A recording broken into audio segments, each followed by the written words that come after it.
माननीय doctor Dinesh Sharma ji, demand for conservation, propagation and restoration of Sanskrit language.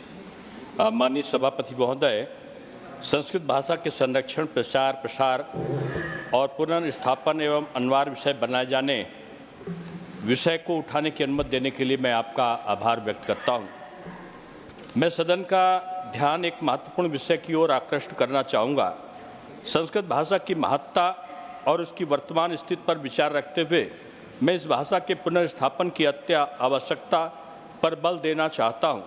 Sanskrit भाषा हमारी सांस्कृतिक धरोहर और अद्वितीय स्रोत है। संस्कृत भाषा का साहित्य अत्यंत समृद्ध और विविधतापूर्ण है। वेद, उपनिषद, महाभारत, रामायण, योगसूत्र, आयुर्वेद, वास्तुशास्त्र, खगोलशास्त्र, गणितशास्त्र आदि अनेक ग्रंथ संस्कृत में ही लिखे गए हैं, जिनका अध्ययन आज भी वैज्ञानिक दृष्टिकोण से महत्वपूर्ण है। ये सभी ग्रंथ हमारे पुरातन ज्ञान और विज्ञान के महत्वपूर्ण स्रोत हैं और उसमें निहित ज्ञान आज भी प्रासंगिक है। भारतवर्ष में आदिकाल से संस्कृत ही बोलचाल की भाषा रही है। तमाम भाषाएं संस्कृत भाषा से ही उत्पन्न हुई हैं। संस्कृत अनेकों भाषाओं की जननी मानी जाती है और यह संस्कृत भाषा भारतीय भाषाओं की रीढ़ है। वर्तमान समय में कुछ प्रदेशों में संस्कृत की उपेक्षा बहुत ही चिंताजनक है। आधुनिक शिक्षा प्रणाली और पश्चिमी प्रभाव के कारण संस्कृत भाषा का अध्ययन दिन प्रतिदिन प्रचलन से घटता जा रहा है। वर्तमान में नई शिक्षा नीति एक आधार बिंदु बनकर एक आशा की किरण लेकर हमारे सामने आई है।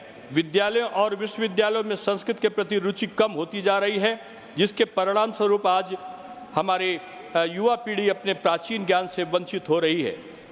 हमारा नई शिक्षा नीति में संस्कृत भाषा के उन्नयन का उल्लेख प्रसन्नता का विषय है। संस्कृत भाषा की उपेक्षा की स्थिति को सुधारने के लिए मैं कुछ सुझाव आपको संप्रेषित करना चाहता हूँ।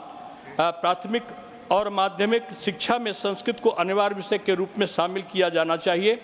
विश्वविद्यालयों में संस्कृत के पाठ्यक्रम को बढ़ावा दिया जाए और शोध के लिए विशेष अनुदान प्रदान किया जाना चाहिए।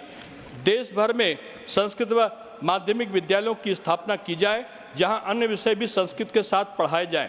इससे विद्यार्थियों में संस्कृत के प्रति रुचि बढ़ेगी और उन्हें इस भाषा का व्यापक ज्ञान प्राप्त हो सकेगा। संस्कृत साहित्य का डिजिटल रूप में अनुवाद और प्रसार किया जाए ताकि यह आसानी से उपलब्ध हो सके।